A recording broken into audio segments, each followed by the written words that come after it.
Syngenta Crop Protection Canada and C&M Seeds present the Wheat School on realagriculture.com. So Peter, we're starting to get the odd harvested field down in the deep southwest of Ontario.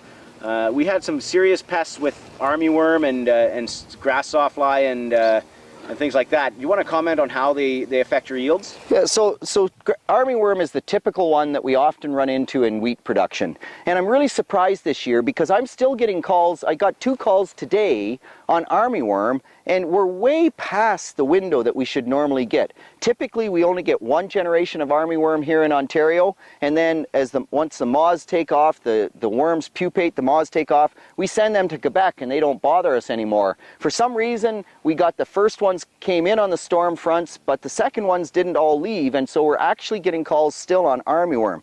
What armyworm do, of course, is they chew off all the leaves. And so once the leaves are all gone, then you essentially end up with this plant with nothing but stem, and you would immediately say, well, there's no yield potential there because all the leaves are gone. The one thing armyworm can do, if it gets really severe, and where we really often get caught, this is where we were the last couple of calls that I've had, is that the leaves are all gone, the armyworm are still here, we're only 10 days or 2 weeks away from combining, and the armyworm are still hungry, so what they're doing now is they're coming in and they're actually feeding right here on the peduncle of these lower stems, the greener stems, and they chew here and to the point where they drop that head on the ground.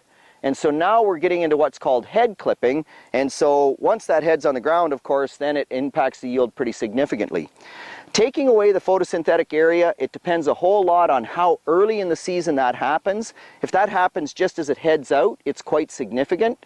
The more grain fill we've gotten into, the less impact that has. And so these late armyworms, if all they did was take the leaves off, the yield impact is almost nothing because those leaves had enough time to photosynthesize and fill the head that even if they didn't quite finish filling the head, the wheat plant, just like corn or any other crop, can rob from the stem and fill the head, and your yield loss is quite small, amazingly small. So it depends a whole lot on timing, and then as I say, the head clipping is the big issue this time of year.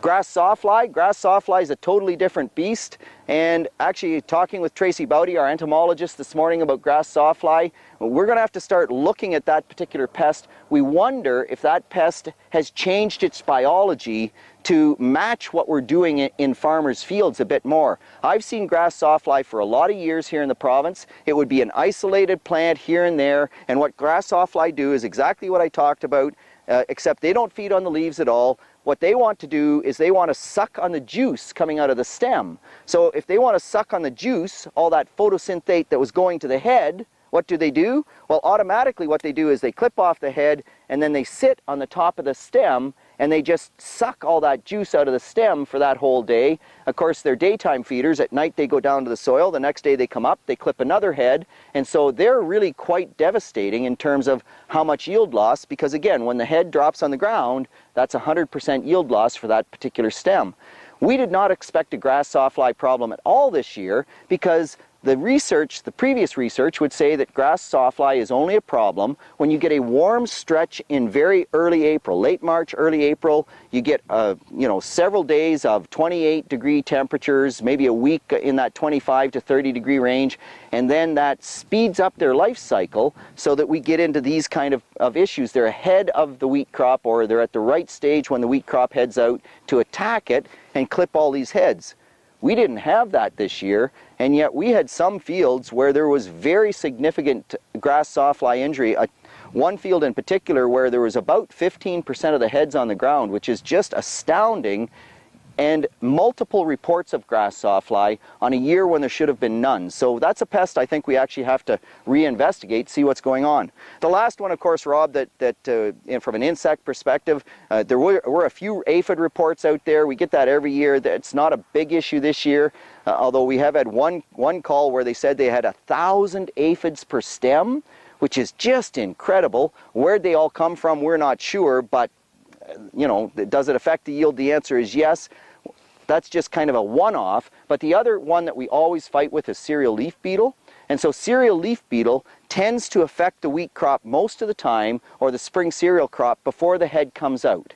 And what cereal leaf beetle does is it feeds on the leaves, kind of in strips on the leaves, and there's no real leaves here to show that effect very well, but it just continues to feed on the leaf in these longitudinal strips, and eventually, if there's enough cereal leaf beetle, they will take the entire leaf off. They start on the flag leaf, they work their way down, and again, because they're feeding before heading and at the time of heading, well, if you take all that photosynthetic area away at that point in the crop's development, then you're going to get into some yield loss because robbing from the stem just isn't enough. So cereal leaf beetle this year, Clinton area, the Simcoe County area, yeah, Palmerston area, Barrie area, like they're out there and they seem to be on the increase. So again, a pest we're going to have to kind of watch out for and monitor in the future.